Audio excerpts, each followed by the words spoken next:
Good afternoon and welcome everyone to this session. Um, in the interest of time, I will start right away. This session lasts for 1 hour between 12 and 1. So before I introduce the speakers, I'd just like to give a short summary of what you can expect to see in this particular session. So as you know, the title is Collect Innovative and Free Multipurpose Land Monitoring Through Remote Sensing Data. And as you may have already read in the summary that has been provided in the booklet, this is an innovative, free and open source software that has been developed by the Forestry Department of FAO for land assessment and monitoring. And I think, and also it helps to attain a visual augmented interpretation of historical land changes that can be assessed without prior remote sensing experience. Now, in this session, what you can expect is to get a first-hand introduction to this particular system and its functionalities in, let's say, what they like to say as demystifying the remote sensing for evaluators and development practitioners at large. So with this brief introduction, brief preamble to this session, let me now have the pleasure of introducing to you the two presenters for this session. So, Mr. Giulio Marchi, who's the Geospatial Forestry Officer in the Forestry Department of FAO. Mr. Marchi's background is in remote sensing for natural resource evaluation. He has been working in FAO and headquarters, both, and field offices for around 10 years in geospatial information management and publishing. And he likes to say he's a supporter of free and open source solutions, and that is great news for all of us.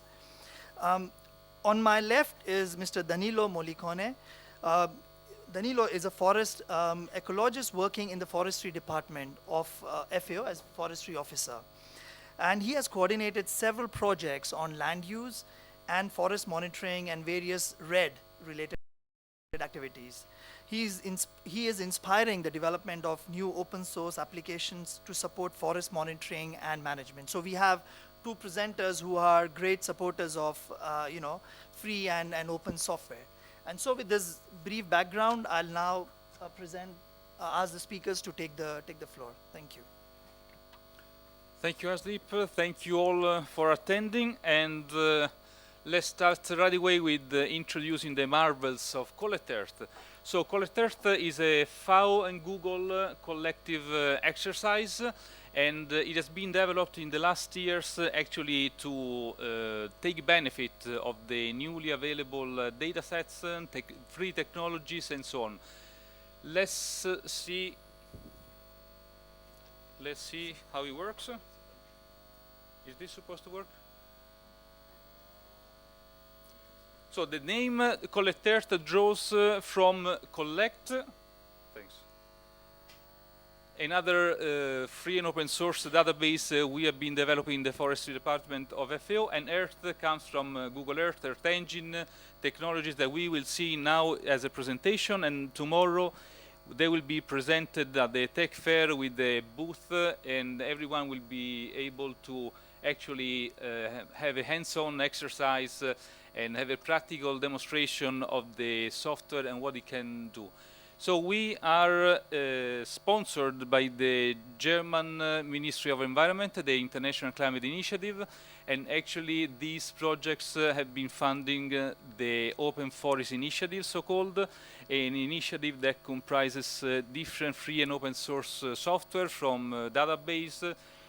There is Collect Earth for land forest monitoring, and also other applications like Collect Mobile for ground field data collection. Actually, in case someone is interested in this, tomorrow we can also showcase some Collect Mobile for field data collection. I will move here because I'm not seeing it. Can be listed. So, Collect Earth.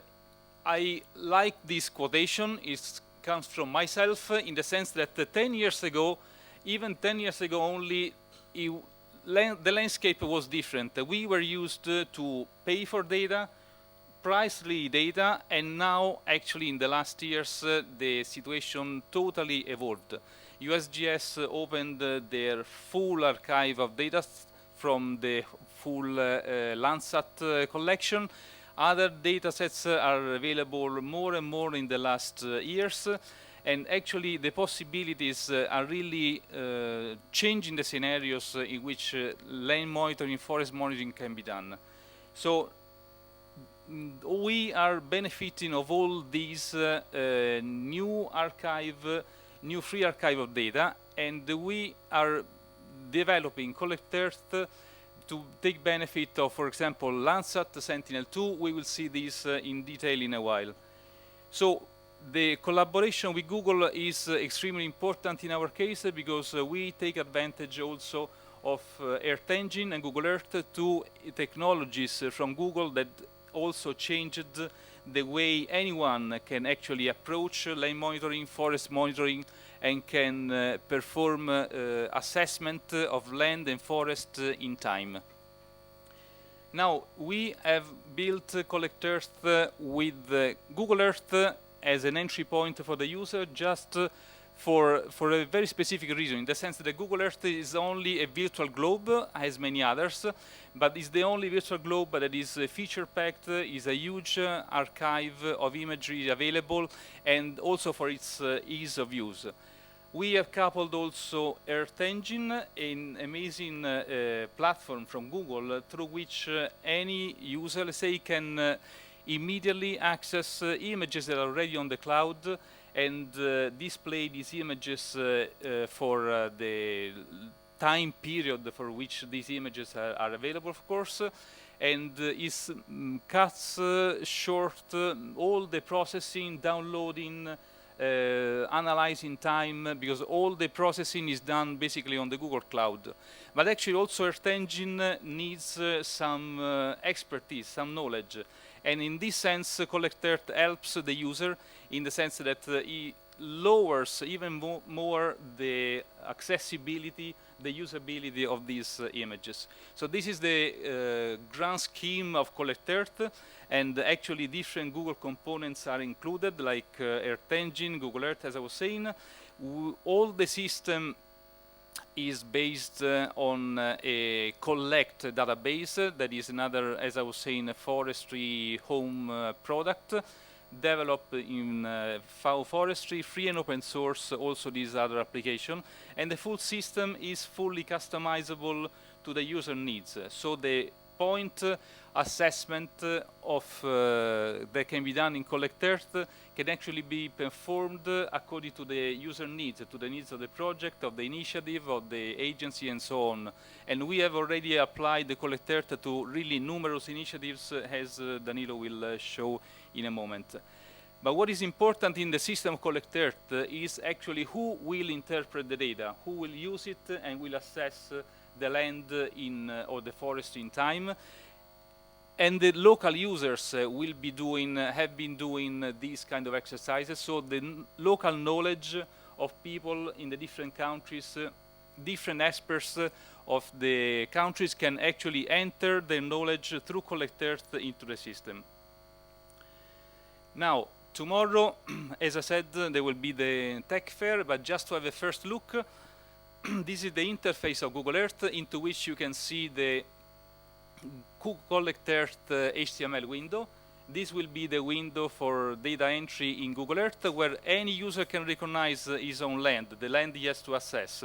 Eventually, when the user recognizes the land into Google Earth with very high resolution images, let's say this is the hook through which we can bring in to use additional, more advanced satellite images.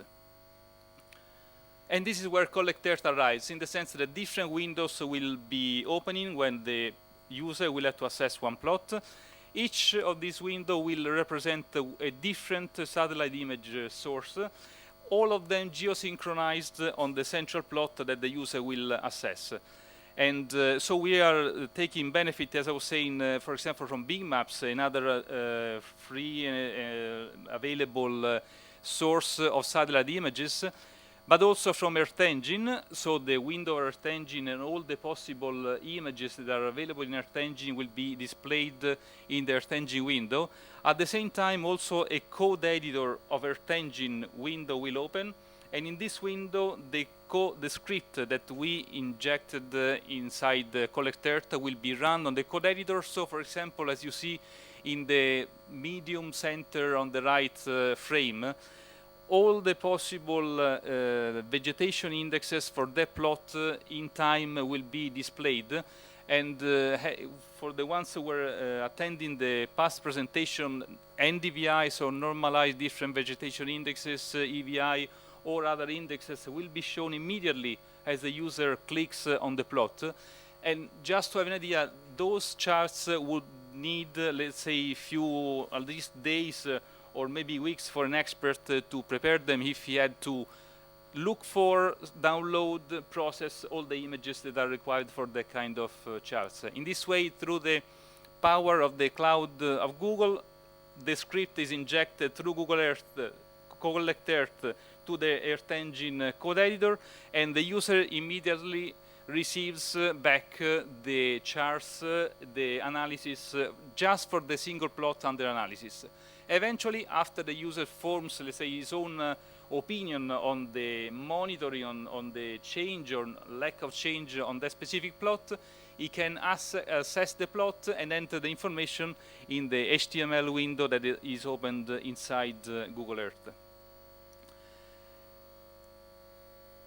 Now, this is, as I was saying, this is really lowering the access to this kind of information.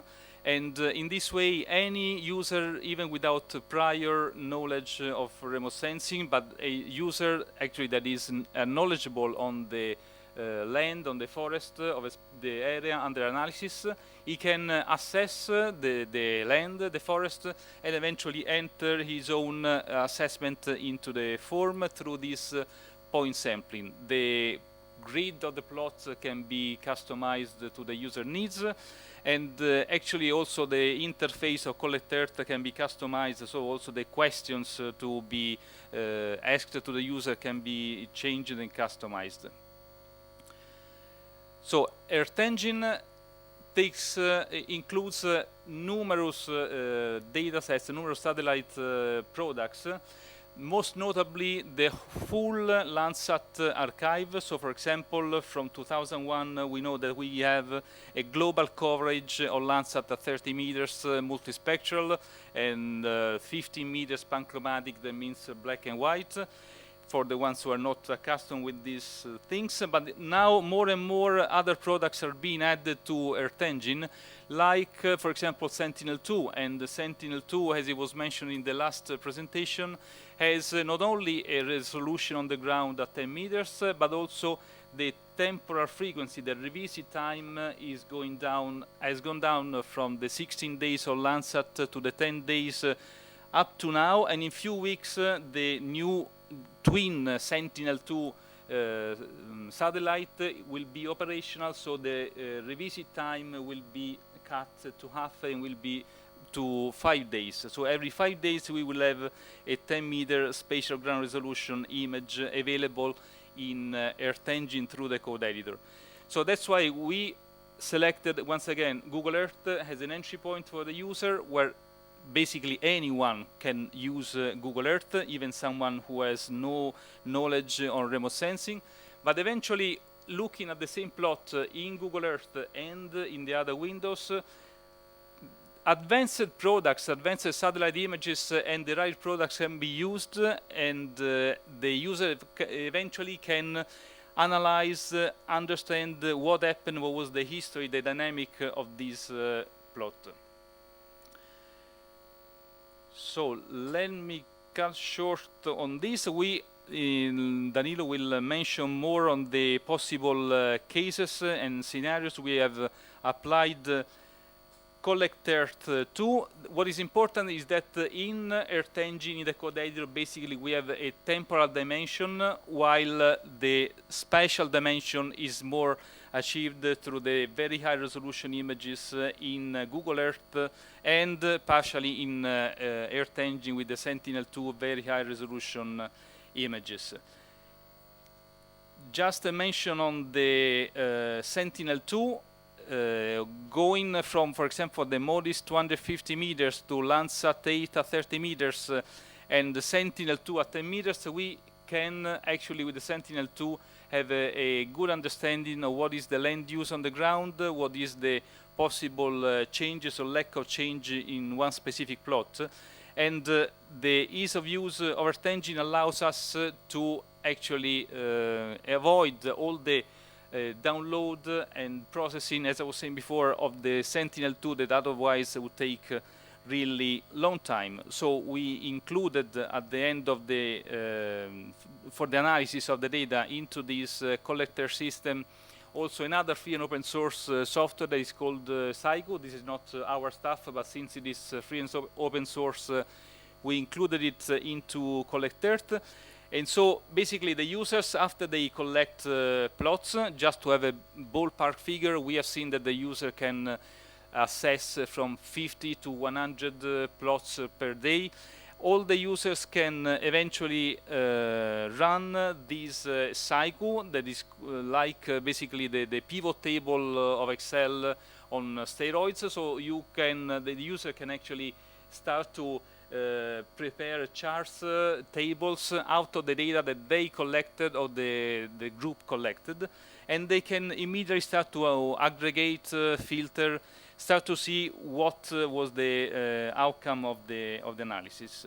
All the formats that are used in Collect Earth are open. There is no proprietary format. We have really applied it to numerous cases, as Danilo is going to talk about. And do you want the floor?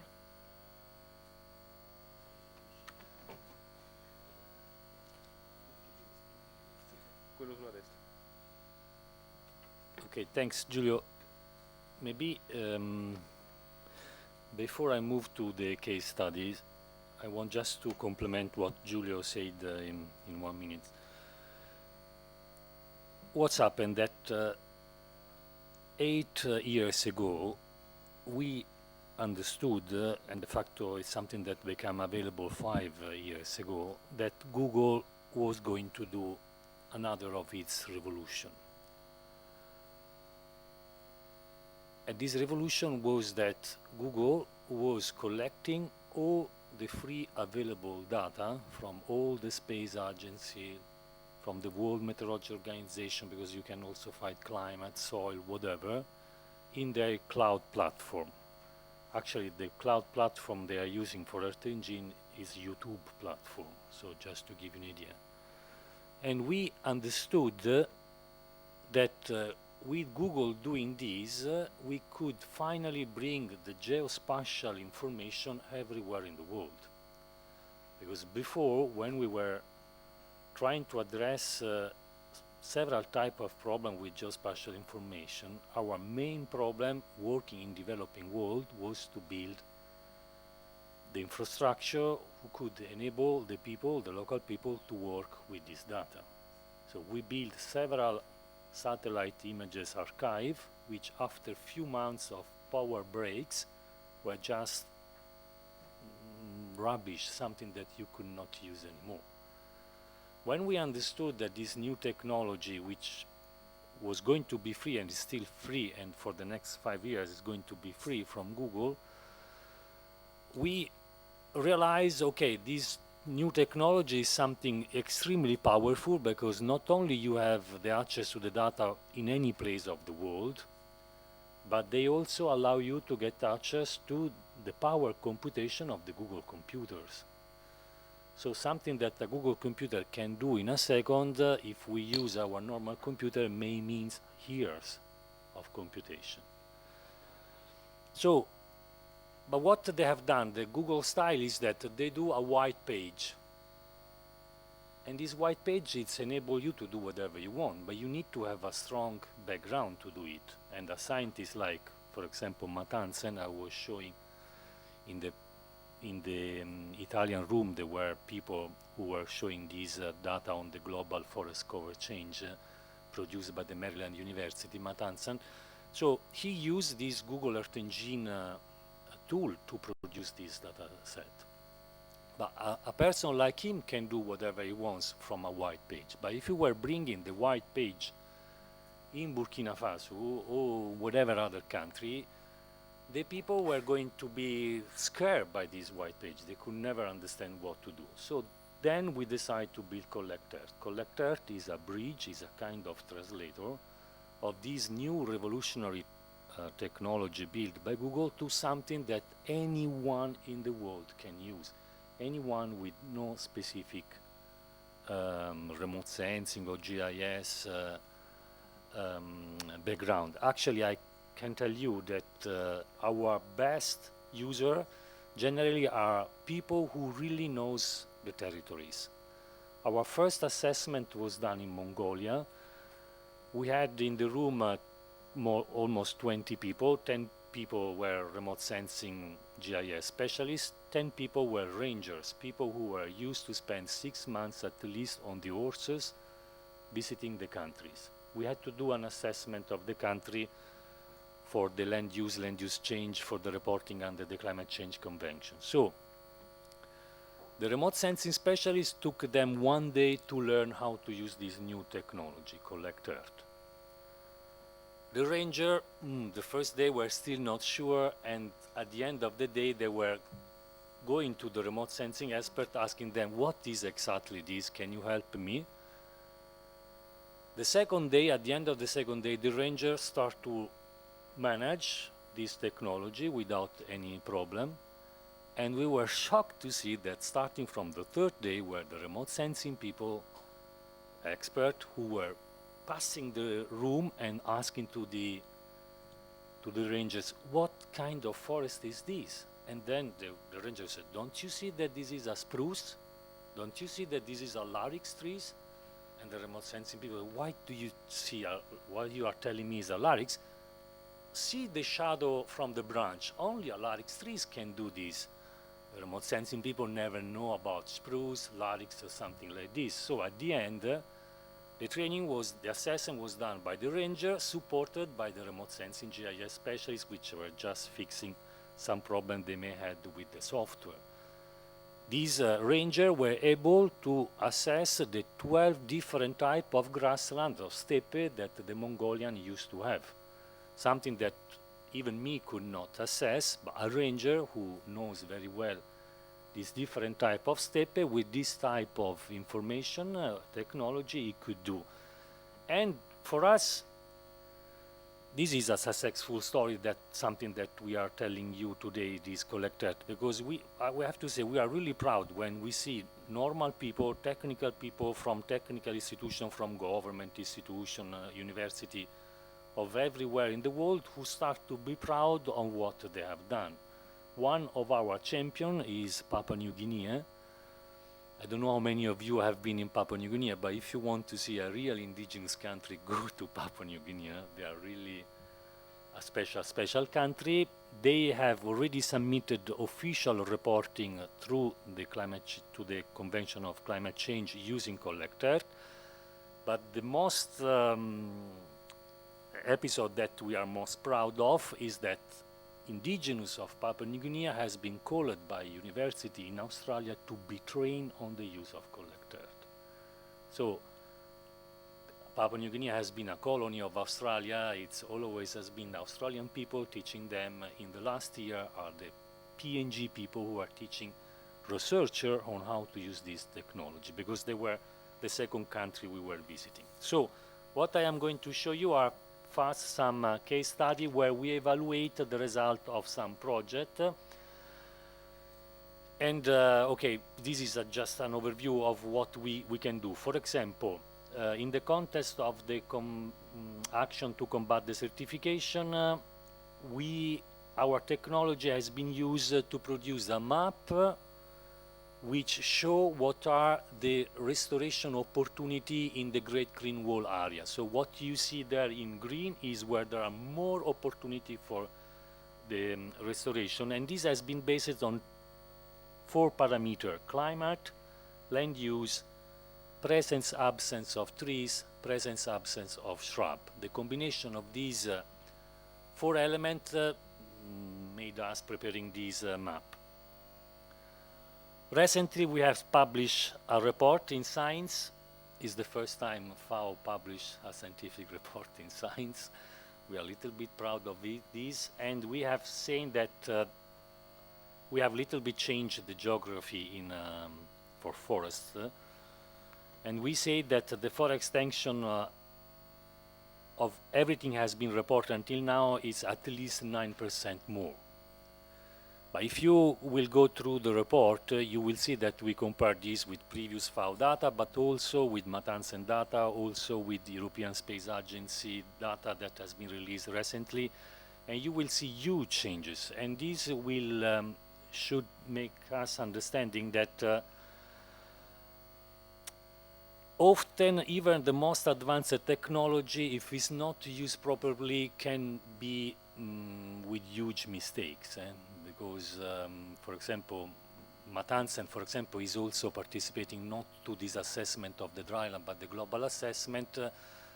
But the Matansen product for the drylands was not really good. But let's think, for example, about Australia. Australia was considered to be one of the countries with the most advanced monitoring system, national monitoring system. From this assessment, which was done together with the Australian institution, they found out that they have 75 more million of hectares in Australia.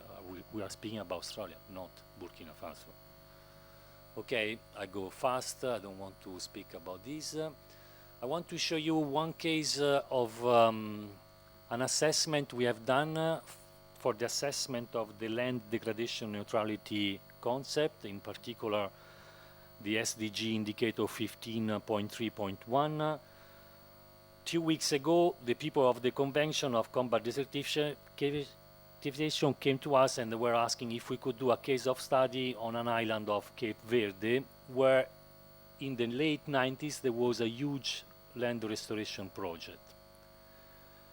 So the way we work with collected, okay, we had only 4 days to do this, 1 day to think what to do, then the second day we generate the forms, the survey. We generated these almost 250 points of sampling design. We didn't know nothing on this island, so we just used the systematic grid. And then in 1 day we assessed this 230 plot. And for example, the first things that we could derive is the land use change matrix. But from the land use change matrix, okay, we know that there is a little bit more forest and we lost some forest in settlement and for grassland and so on. But this is not really something, even if is the change in the land cover or the land use cover is one of the indicators that used by the convention. We really didn't think that this is the right things to describe if a project, a huge project, has some impact on this island or not. So we decide to use different parameters. And that is the first time we use this parameter, and I will show you now the result. Okay, one is the green days, one is the annual green, the land productivity in cropland, the tree cover trends, and the tree count trends.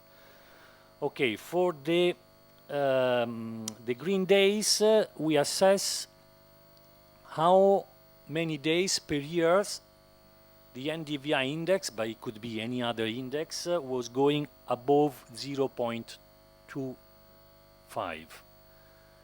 We did some tests and we found that in order to see some green vegetation, the NDVI value should be above 0.25. So generally NDVI is between +1 and -1. The annual green is the integral of all these vegetation curves, and it's something that gives you more the indication of how productive is this green area in the highland. And we use Earth Engine, this revolutionary technology of Google, to assess the trend of this index in our 250 point.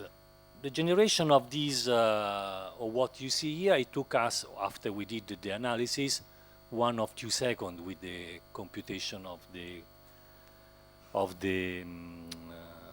Google computers. And here we can see clearly that there was a trend. So between 2000 and 2015, the number of green days is going up between 20 and 30%.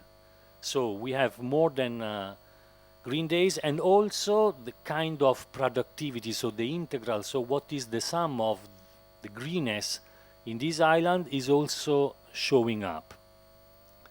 This is something that maybe is better to, it's more easy to understand if we speak in particular about the tree cover trends. What is the tree cover trends? This technology enables us to count exactly the number of trees that we have in the island, and to count this number of trees over time. So we started from 2000 to 2015-16.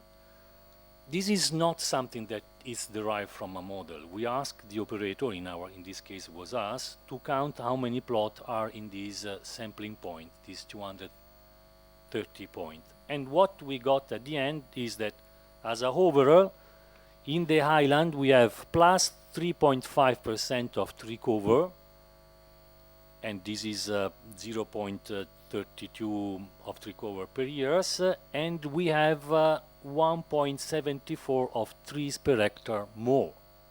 So this is a quantification of the result of these large land restoration projects that was occurring in this island 20 years ago.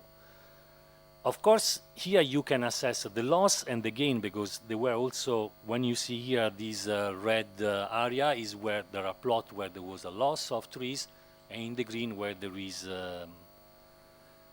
okay, I'm trying to close, and this is the first time that not only this is a totally independent evaluation. The project was reporting, okay, we did 5,000 hectares of reforestation in the area, but it was not clear what was the impact of these 5,000 hectares of reforestation with that species of acacia. But in this way, now we are telling, okay, the result is 1.74 more trees per hectare in the island. And this is giving some result, is even giving also some result that we can also assess for the cropland productivity. The cropland productivity is just the number of harvest per year per unit of land. And we have evaluated how these have changed during these 15 years, and we can say now that from an average of one harvest per year, we have moved to 1.8. This means that on 8% of the cropland, we are able now to have a double harvest. And this is thanks to the fact that thanks to the reforestation, thanks to other activity, this is a very dryland area, they are now capable to store the water and to use the water for more longer time, and not just one season, but even 2 crop seasons, but just on 8% of the land. Okay, I skip this. The last things I want to show you, we were requested to evaluate a project in India from the World Bank, and this was a project where a huge area, they did maintenance of hundreds of water tanks. They call these water tanks, at the end they are just a little water reservoir. And okay, I go faster. And what's happened? That the project was occurring from 2007 to 2012. At the end of the project, the implementing partner in India was reporting that the area which was receiving benefit from this renovation of these water tanks was plus 50% of irrigated cropland. So they were saying that in the 50% of the area in this region, now they were able to do a double harvesting per year. In 2013, the World Bank, actually they sent a FAO team, sent a team in the area, and unfortunately this team reported that in the region the area of with double cropping was only 10% of the cropland. So there was a situation where there was a huge discrepancy of what the partner, the implementing partner, was reporting and what the field team could evaluate in 2013. 2013 was a very, very drought year. So last year they came to us and asked, can you check with your technology collector what exactly was going on? Okay, for us it's very easy to go up to 2000. From our computer we don't need to go there, the data are all available, but in some part of the world we can even go 40 years late. But in India we started from 2000, and this red line that you see, first we did a baseline of the result during the project time, but of course we have to understand that the result is something that you see towards the end of the project activity, not at the beginning. But as a baseline, we say 50% of the area has a double cropping. The last year of the project, 33% of the cropland in this region has double cropping. But what happened in 2014 and 2015? That the double cropping was raising to 66% and 75%. Okay, 2015 is a year with a lot of rain, but 2014 was a year which was in the average of the last 30 years for the rainfall. So when we presented this data to the World Bank, the water division, in a way, there was silence in the room, but in a way we demonstrate that everyone was reporting the truth. So the Indians were reporting the truth when they say that more than 50% now had double cropping. The FAO team was reporting the truth that in 2013 this was not at all true. Actually, they were even losing double cropping compared to the past. But if you use this technology and if you have an independent approach and you try to do this in an interannual variability, then you can try to get data that are much more independent and consistent and can give you a better view over time of what are the results. The last things before I close, the interesting things was that we evaluate in this case the number of harvests per year. That is something that we do with this double. When you see 2 peaks of vegetation in a year, this means 2 harvests. And then we also evaluate the presence absence of water in this water tank, because we could also evaluate this. The interesting things was that one of the elements that showed that this irrigation system will start working was that in 2014, 2015, which were the year where there was a lot of double cropping, so you remember 66%, 75%, is also the year where there was no water in the water tank. But the fact that there is no water in the water tanks means that finally these irrigation channels were working properly, and not like in the past, for example, where we had a lot of year with a lot of water, which was present in the water tank, but not used for irrigation in the cropland. So even the absence of the water, in particular in the months of March, April, that was what they told us was the main indicator to understand if this water was used for agriculture or not, was an indicator to show that finally 3 years later, 2 years later, the project was giving the expected result. Okay, so I stop here just to tell you a few things. With this, okay, these are examples that we did in Rome, our team.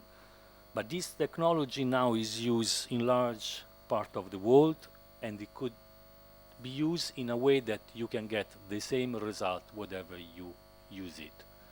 You only need a normal connection to internet, even not a fast connection. So once you have a normal connection to internet and you have a browser, you need a browser, and then you have Google Earth, which is all free, you can use and you can get this result everywhere.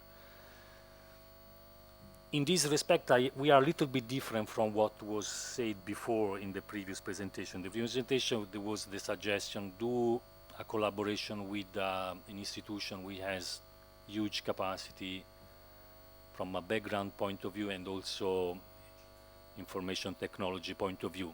We are saying a different message. Thanks to this new technology, you can do this assessment in any place of the world. And you don't need anymore to have a huge hardware capacity, but also you don't need to have strong expertise in remote sensing and GIS. What you need to have is some capacity in using statistics. Yes, this is what we recommend. Or at least there should be always one person who help you in building a system that through statistics can give you then a result that could be analyzed from a quantitative and qualitative point of view. I stop here. Thank you, Giulio and Danilo. For one who has actually seen this tool at work, I think it has very exciting prospects. I'm afraid I had to ask you to expedite simply because I want to make this session a bit more interactive. And having said that, I would like to now invite questions from the floor for Danilo and Giulio. Thank you.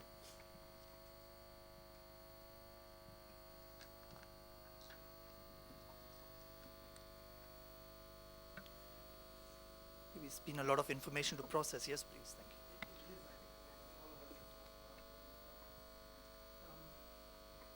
you. Yeah, so I'd like to ask, on a practical basis, it seems like this is a fantastic tool. Can I ask how you'd suggest it be used from an institutional standpoint? And I'm asking because we have partners on the ground in East Africa who are very interested in these kind of techniques on a plot by plot basis. So there are agribusinesses that are running, let's say, concerned with areas between 100 and 1,000 hectares, would be interested in looking at these kind of techniques for management of grazing land, cropland, and forestry. And so I'd like to see if this is something that it looks like may be useful. How would you propose it be pursued by those kind of clients, as well as looking from an evaluation standpoint? If an organization wanted to get into using these techniques on a regular basis, how would you suggest they go about doing that, having internal capacity to use this kind of system? Could you introduce yourself? Sorry. Oh, sorry. David Galati from TechnoServe.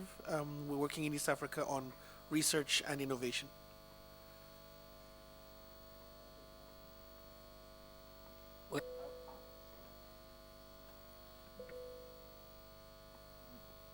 Generally, our business model is that we do a training, and then we leave the people that has been trained as much as possible autonomously from us, in the sense that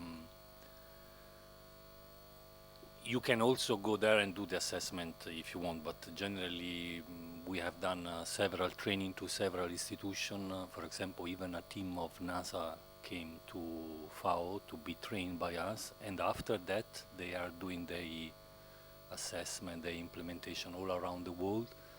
With NASA there is a nice cooperation, so we are also developing now the tool together. We are open source, we share the code, everything, and as much as possible this technology is propagated for us is better. Sometimes it happened that there is a Chinese and one Japanese institution who took the code, elaborate a new prototype, and they don't share the code with us, but that is okay for us too. But one training of 2 days enable you to use this technology. One training of a week enable you to do whatever you want, even preparing new survey or whatever.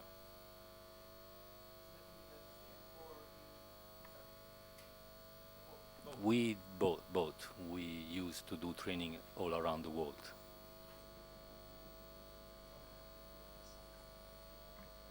Thank you for an interesting presentation. My name is Hans Lundgren from OECD.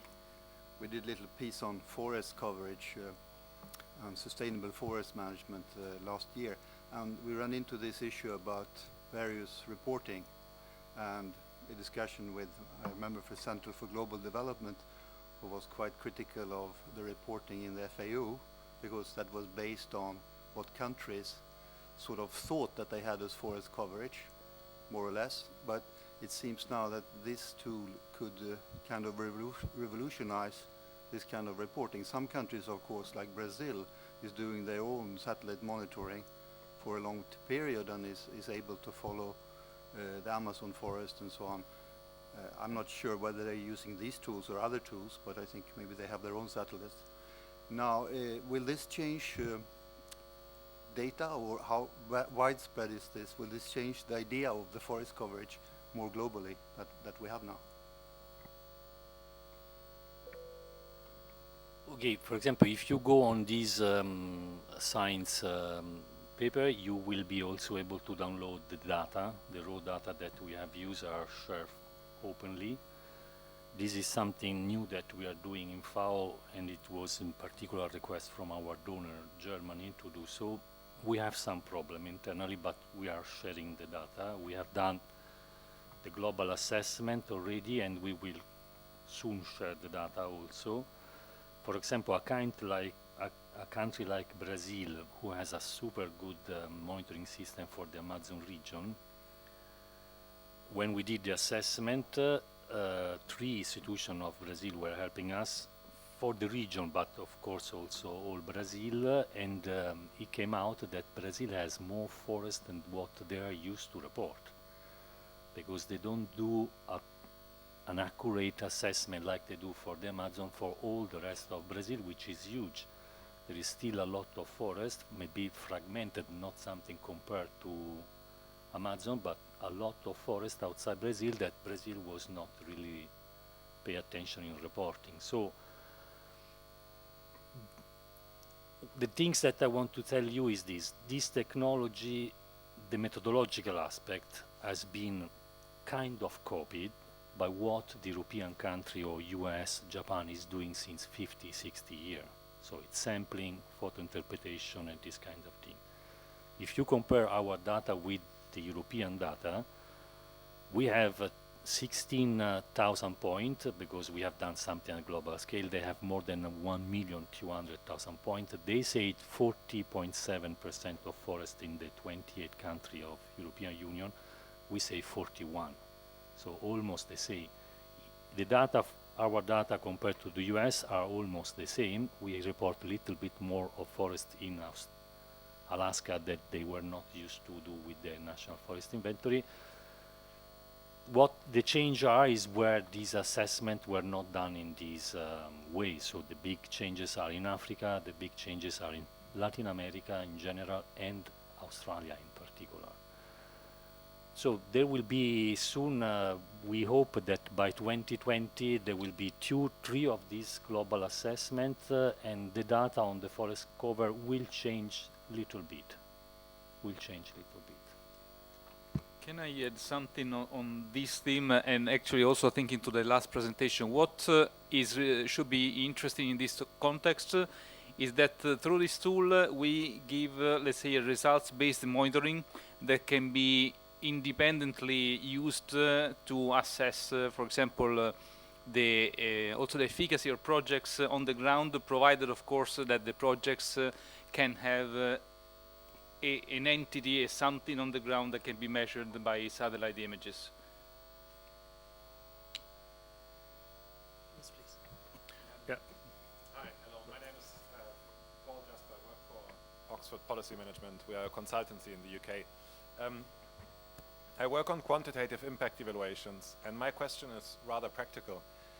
You showed that you have a very nice interface where you can sort of analyze and look at data. My question is how that is integrated with standard statistical analysis packages like R or Stata. Like, can we produce indicators on certain areas and sort of get them via an API or something into our data sets that we can then combine with survey data ourselves to then run analysis? That was just my question. Thank you. Well, actually, my question was very much related. If you have established processes which you run locally using Python scripts and R, can you kind of port them to Google Earth Engine in an easy way, or do you have to recode everything? What would be the right approach? Specifically because, for instance, in some of the areas where cloudiness is a feature, you might want to remove the atmospheric interference from your NDVI profile, especially if you are doing cumulations over the year.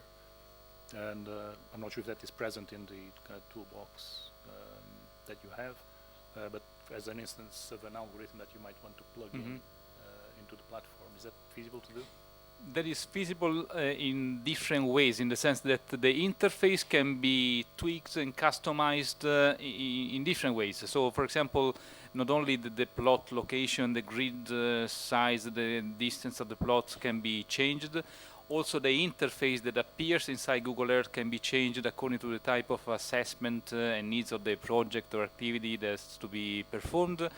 But also for the script that is run into Earth Engine, the code editor, the script can be customized, and actually we customize it, we change it continuously on each assessment, so you can actually call the whatever product that is already present in Earth Engine through the script, or actually in Earth Engine you can also upload your own satellite images, your own products as an asset, and eventually call them not only if they are raster images, but also there is a way to use vector data. So, I mean, you can upload your data into Earth Engine and eventually call it from the script that you can customize and tweak to your needs.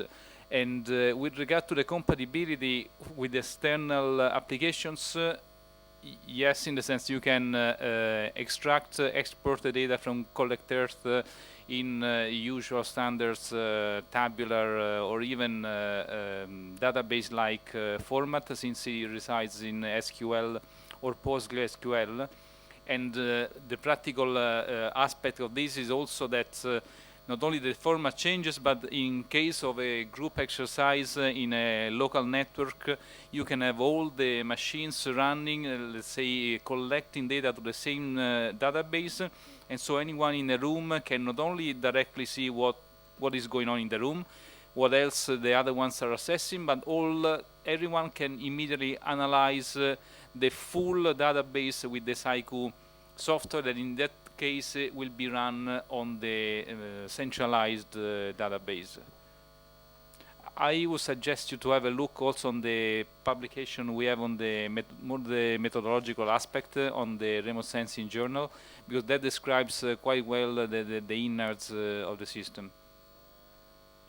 You wanted to add something? Just to say, this Saiku is not our application, it's an open source application freely available on the web. It's a small company based in London who does it.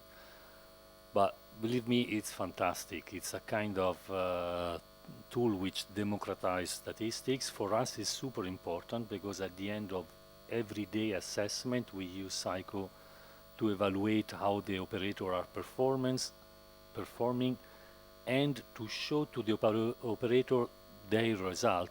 So for us it's in particular important that at the end of a day, well, generally we do mapathon process where they have analyzed 200 plots, if they could visualize what they have done with tables, with graphic and so on, is extremely important.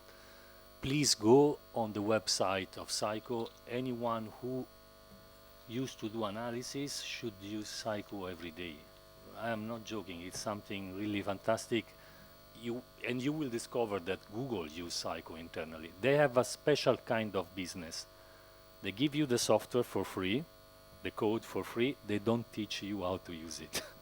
So if you want to really become an expert, you need to get a training from their side. So they provide training on their platform. Through our software engineer, with the collaboration with them, now we know how to use it well, but it's still a super, super powerful and open source application. Right. Okay, I can just take one more question. Please go ahead. I'm Jean-Baptiste working for Workflow Program. So if I understood correctly, you have all these sampling plots where people count manually. For example, you were saying in Cape Verde the number of trees. I didn't understand how statistics come into this, meaning that I imagine they don't count the whole island manually. You apply some laws of statistics to generalize to the island. And my question is, have you tried some image recognition algorithm, machine learning based algorithm for generalizing to comparing this to statistical approaches? And because I'm thinking that you've talked about the Google revolution for this, but there is another Google revolution about open algorithm for machine learning, like TensorFlows and other techniques. Okay, data are collected or manually or through algorithm. There is, at the end, you will have a database, a relational database that contain both of them.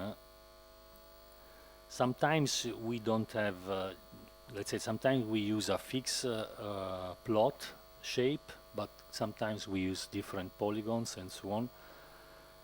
To transform everything in statistics, we start from a sampling design. So for us, it's super important that the people understand that the first step they want to do if they want to learn the uncertainties of their data at the end is to have a sampling design where they know the probability of each point to be assessed in your area of interest.